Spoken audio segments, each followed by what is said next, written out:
bonjour et j'espère que vous allez bien. Alors le thème du samedi concerne l'alimentation. Les apports alimentaires vont effectivement représenter notre apport énergétique et tous les aliments ne sont bien évidemment pas égaux sur ce sujet. Et c'est ce que nous allons envisager le samedi. Alors voilà aujourd'hui le cas de Georgette qui vient me voir car, me dit-elle, je ne maigris pas et pourtant je mange 5 fruits et légumes par jour. Je l'interroge sur ce qu'elle mange et m'aperçois rapidement que son apport énergétique est totalement inadapté à son besoin. Georgette est plutôt sédentaire, elle a 65 ans, avec un excès de poids réparti au niveau du ventre, et on s'aperçoit vite que sa masse musculaire n'est pas très développée. Ceci signifie que son métabolisme est plutôt bas.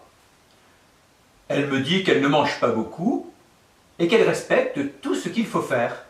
Prendre un bon petit déjeuner, un repas du soir plus léger, manger des fruits et des légumes. En fait, elle essaie de respecter les messages nutritionnels que l'on diffuse depuis de nombreuses années. Elle est parfaitement sincère dans ses efforts, mais il y a plein de pièges. D'une part, elle ne s'adapte pas du tout à ce que son corps lui envoie comme message, mais elle respecte des règles. D'autre part, elle se fait piéger par la notion de ne pas manger beaucoup. Le soir léger, par exemple, elle prend un potage avec du pain et du fromage. Elle ne mange pas beaucoup en volume, mais son apport énergétique est significatif. Et ça, contrairement à ce qu'elle pense, elle ne mange pas léger. Elle est sincère quand elle dit ne pas manger beaucoup. En fait, ce pas manger beaucoup correspond souvent à ne pas avoir l'impression de faire un repas complet. Un peu comme on entend parfois, on mange un sandwich le midi et on fait un bon repas le soir. Alors ça sera un sujet sur lequel nous reviendrons régulièrement. En fait, Georgette illustre parfaitement le fait que manger 5 fruits et légumes n'est pas suffisant pour réussir à maigrir.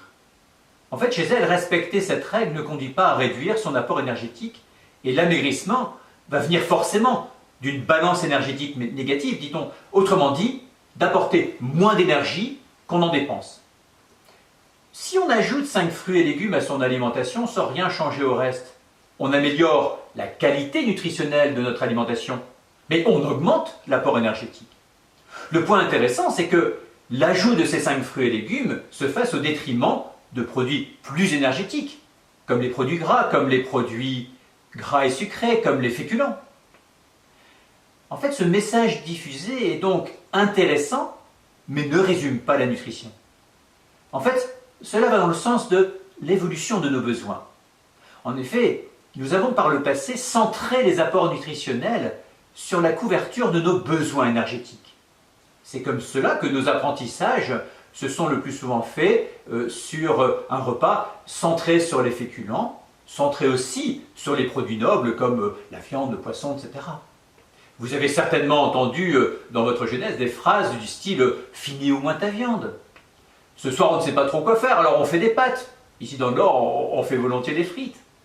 En fait, si l'on regarde l'évolution de notre société, le monde est devenu plus sédentaire, avec l'industrialisation. Bien évidemment, ça comporte plein de bonnes choses. Mais ceci s'accompagne aussi d'une diminution de notre besoin énergétique.